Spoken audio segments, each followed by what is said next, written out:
All righty, here we go. Welcome to another edition of what we call Sunrise Extra.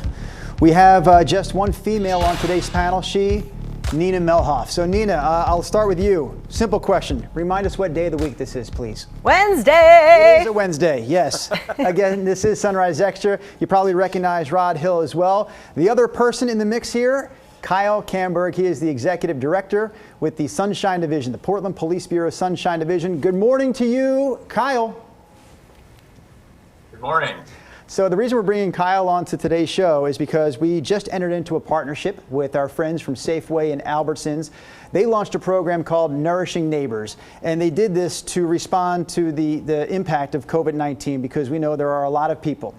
Specifically, we know about kids, families, seniors who are struggling not just to make ends meet, but to put food on the table for, all the meals they need over the course of the day. So Safeway and Albertsons decided they could step up, they could help. They're raising money right now for this through what they're calling again, Nourishing Neighbors. Kyle, we wanted to bring you into the mix because this program supports so many different nonprofits, so many different food agencies and hunger relief agencies throughout the state and Southwest Washington. That includes yours, the Sunshine Division. So let's get into, before we talk about your organization in general, how does this specific program, Nourishing Neighbors, help what you do? Well, Drew, thank you for having me on. We are seeing just times that have never, ever been seen before at the Sunshine Division in our 97-year history. This program specifically is going to be providing food so we can feed thousands of families. About 7.5 weeks ago, we launched a home delivery program. That's for families that are experiencing unemployment. That's for caretakers of people who can't or should not be, leaving their home due to the stay-at-home order. But we're getting out to about 1,100 households a week right now for the past 7.5 weeks, and that is primarily due to a very substantial donation by Safeway Albertsons Foundation. And then this new program is going to help us sustain that with food. But as you know, we also have 2 food pantries here in town. And those food pantries are also seeing record numbers of families. And so just everything we're doing is busier than ever. Our statistics over the past 7 weeks suggest that we're serving about 6 times as many people as we did last year at this time. So we've never seen anything like this before. And it's, Safeway's help is amazing. 6 times as many. Kyle, talk about what kind of people are needing help? What kinds of families are you hearing from? I mean, what kind of jobs did they have or did they lose? I mean, just to kind of put a human, element to this, what are the demographics of folks who are needing this food? That's a great question, because I would say one of the biggest demographics are people that have never had to ask for help before, who just 3 months ago thought they were in a very stable employment situation, and our economy and so many people in our community have just had their job taken from them so quickly. So we are getting calls and emails from literally dozens of families every day saying, how do I access help? What do you have? I've never been in this situation before. And that's the new and sort of startling or sobering normal that we're seeing. One example that really stands out to me is there was a family, and it was a single mom, and she reached out to us, and actually she specifically reached out to Officer Toby, who's assigned to us from the Portland Police Bureau. And she said, I worked in the restaurant industry and we're just closed. And they were, 24, 48 hours, the order was placed and they were done. And this is, a mom with 3 kids who was making it, but it was tougher, and now her job's gone. And, I've seen that countless times over the past, 2.5 months. And so it's a lot of people that are hurting. And then there's also a lot of people who are either themselves medically fragile, or in some cases care for someone who's medically fragile. And I've heard from a lot of parents who have a child who is medically fragile, and they're terrified because they fear if they go to work or if they leave the house too much, they could potentially be putting their child's life at risk. And so they're terrified and don't want to go out into public, or go out as little as possible. And so the home delivery program is really helping a lot of families like that too, so that they can stay at home, food can come directly to their door, and they don't have to risk, going out. We'll let Rod jump in here with a question from his home studio this morning, but I just want to remind viewers what this is that we're talking about, Nourishing Neighbors. It is a program through Safeway and Albertsons trying to help families all throughout the region who have been impacted by COVID-19. There you see the information on the screen in terms of how to help. KGW.com/nourish. If you go there right now, you can actually make a donation online. Another easy way to give, if you're shopping at a Safeway or an Albertsons at the end of your checkout experience, you can donate right there on the pin pad and make a donation to this very worthy cause. It's hard to really explain just how far-reaching this is. Earlier this morning on our Sunrise Show, we heard from someone from the Baker School District out in Baker County. They receive money from this program. We heard from a woman with Food for Lane County. They receive money from this program. Obviously, you, Kyle, and the Sunshine Division. So this is really a far-reaching program that can definitely use as much support as our viewers are willing to give. We also have that text number up on the screen, 503-226-5088. If you text food, the word food, to that number, it will send you directly to that link we mentioned a moment ago where you can donate. All right, Rod Hill, I will finish that explanation so that you can have a chance to ask Kyle a question. Well, good morning, Kyle. Obviously, the task of the Sunshine Division and the work with this particular program is enormous. I'm just curious, do you partner in terms of the meals with the Oregon Food Bank, or you stand alone from that? So the Sunshine Division was started in 1923 by the Portland Police Bureau, and about 40 years later it became an independent 501c3 organization. So we are a standalone charity, and we're actually one of the largest local direct service providers. We are independent, so we're not a part of any local, regional, or national food bank organizations. But we do partner in some fashion with approximately 150 organizations throughout the year. That's a lot of schools, faith-based organizations, social service, nonprofits, some of which are food pantries, some of which are just social service organizations. And then our most famous, or what truly makes us unique in terms of partnership, is we work closely with the Portland Police Bureau. So specifically this program that Safeway and Albertsons are helping to support, we're doing a new home delivery program, and the majority of those home deliveries are actually made by Portland police officers. And so we are actually in a vacant Safeway store as well, to speak to their generosity. Aside from funding programs all over the state, we're utilizing a vacant Safeway store, and every morning approximately a dozen or so Portland police officers are showing up for duty, essentially, and their duty for the morning is to deliver out approximately 200 of these boxes that contain about 30 meals. And so over the course of the week, Portland police officers are helping us get about 1,100 of these boxes directly to the homes. And like I said, over the past 7.5 weeks, that's resulted in over 200,000 meals. So a big thank you to them. They're our biggest partner, I guess you would say. But in a lot of ways, it's a 100-year partnership that they have been, sort of symbiotic with our organization for many, many decades. And I was looking over my shoulder just a moment ago because I was looking at our editor, Jay Lundenberg. Good morning, Jay. He put together, Kyle, I don't know if you could see it while you were watching a moment ago, he put together some video to help us with this conversation. And it just worked out perfectly because you talked about the Portland Police Bureau and their involvement with the organization, and the fact that they're there on the front lines packing boxes, delivering the food to families in need throughout the area. And we actually had some video from that very deal last week when we were with you during that process. And I also want to point out real quick, Nina, you know, sometimes I feel like Safeway or Albertsons, either one, it sort of has that corporate sound to it, right? It's not like the mom and pop grocery shop around the corner or on the corner.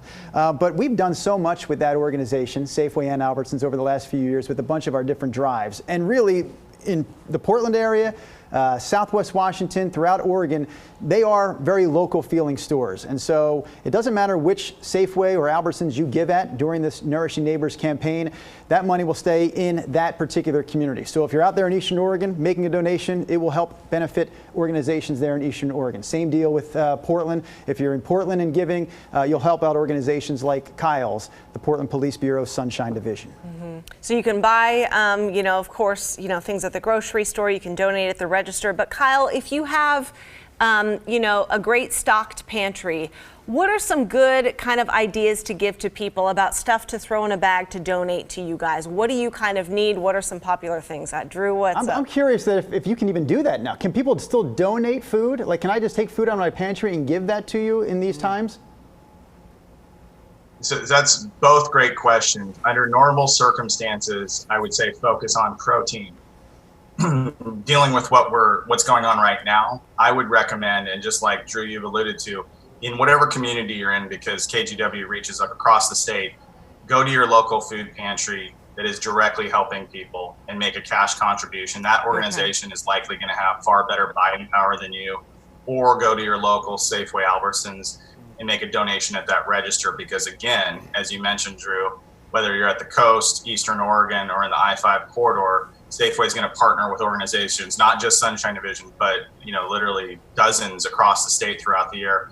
And that money is going to get directly to those charities. And again, Sunshine Division has far better ability to take a dollar and turn it into more food than I would personally. And so I would stress to all your viewers, the best way to help is go directly to those charities, especially now when handling food and sorting food. I know we've had you guys in the warehouse before. Sorting food's kind of a no-no right now. So, but in the future, protein.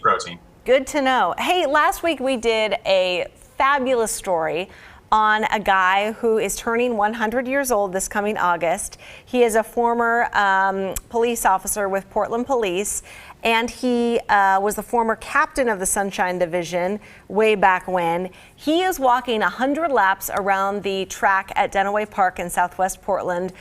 He already started, and he's doing it, every day until his birthday in August to raise money for the Sunshine Division. What did you guys think of this story? How much do you love this? He is quite the character. Bud Lewis is his name. So if you see me sort of smiling and lighting up, it's because Bud is probably one of my favorite people I've ever met in my life. He's one of the first people I ever met 9 years ago when I started Sunshine Division. He's a guy that walks the walk. This is a gentleman who has been volunteering to support the Sunshine Division for longer than all of us have been alive. To put that in perspective, he was assigned to the organization right when it was incorporated as a charity in 1963, and a year has not passed that he's been involved. Those photos you're showing are him volunteering to pack boxes at the holidays. He has not missed one of our holiday pack nights since the 1960s. And so Bud is an icon. He's a World War II veteran. He's a police veteran. Probably one of the most dedicated civil servant volunteers that you can imagine. And so when he called us up, he and his daughter said, I have to do something. And he's an extrovert too. He said, I can't stay cooped up in the house. I'm trying to get out. And so he said, I'm going to do this. I'm going to walk a lap. He does about a lap a day, sometimes two. I'm going to walk a lap every day until my birthday. And he's going to turn 100. And he's the healthiest 99.9-year-old I've ever met. He's in great shape. And he goes out, he's just an amazing guy. I mean, he really is a Portland legend, and just the biggest heart I've ever met. We all love Bud. He's truly a great example of what a volunteer and what a service leadership should be for the community. We're lucky to have his support, and we're obviously lucky to have his support for approximately 60 years. Yeah. We were talking earlier, easiest ways to give, so I'll mention this one more time so that people know how easy it is. You go to our website. In fact, we have a specific page built so you can make a donation to the Nourishing Neighbors program. It supports nonprofits throughout the region, statewide and Southwest Washington, including the Sunshine Division, which we're focusing on here this morning. But there it is, kgw.com/nourish. You can go there right now, make a cash donation, whatever you're able to give during these times. And specifically, this campaign is offering help to families and kids and seniors throughout the area that are struggling right now during the COVID-19 pandemic. And I know, hey, listen, if you're in a position to help out a bunch of charities, by all means, help as many as you can. Others are not in that kind of position, and they maybe can help one, and you're undecided, I will tell you right now, and I think Bud Lewis is a great example of why the Sunshine Division is an organization that you can really get behind. Because I'm thinking, Nina and Rod, that man, if he retired from the police force and retired from his position at the Sunshine Division and had any doubts as to whether or not this was a great organization, he could have walked away. But instead, he continues to volunteer. He continues to dedicate a part of his life to that group for decades now. So you can honestly, full-heartedly believe in the work of the Sunshine Division. Rod Hill, I didn't know if you had one more question. I'd hate to think that Rod Hill would be left without asking one more question if you had one. Otherwise, Rod, we're going to say goodbye to Kyle. Do you have one, sir? Well, actually, just what do you guys? I'm just curious. Are you able to get hot meals out, or are you mostly delivering food boxes with, with boxes of macaroni and canned goods? That's Rod's stomach talking right now, Kyle. It is getting late in the morning. Yeah, so Rod, Sunshine Division, like a lot of food pantries during the pandemic, is focusing primarily on shelf-stable products and non-perishable. We've actually had to change, and you're right. These days, you're hearing the word pivot quite a bit. We actually had to close our food pantries, and we're actually providing food boxes outside of our building. And so families that come directly to our two facilities do not have to step into a small confined space and be close to other people. So we're actually handing the food boxes out literally within a few feet of our property, so that both the families are safe and also our staff that are handing them out are safe and can keep a safe distance. And so to answer your question, no, it's not a hot meal. It's about a 35 to 40 pound box of food with a lot of staples like tuna fish, peanut butter, pasta, rice, beans, cereal, etc. And so hopefully all the building blocks for a healthy meal. He is Kyle Camberg, the executive director with the people didn't know, Drew. Bureau. Yes, Rodney. I was going to say, if people didn't know, I think the best fried chicken in any grocery store in town is the Albertsons fried chicken recipe. So that's why I ask, but that's good information for people to know in general. A tie-in to our partners in this Nourishing Neighbors campaign. He, in that bottom corner there, is Kyle Camberg, the executive director with Sunshine Division. They are one of many organizations benefiting right now from a program called Nourishing Neighbors. We are partnering with Safeway and Albertsons, Rod's favorite home for fried chicken in a grocery store, in this campaign. So we'll end this program by putting that website up on the screen one more time. It is kgw.com/nourish. That is the place to go right now to make a donation to help families, kids, seniors throughout the region who are struggling right now during this COVID-19 pandemic. Thank you, Kyle Camberg, for joining us. We'll see you tomorrow on Sunrise Extra.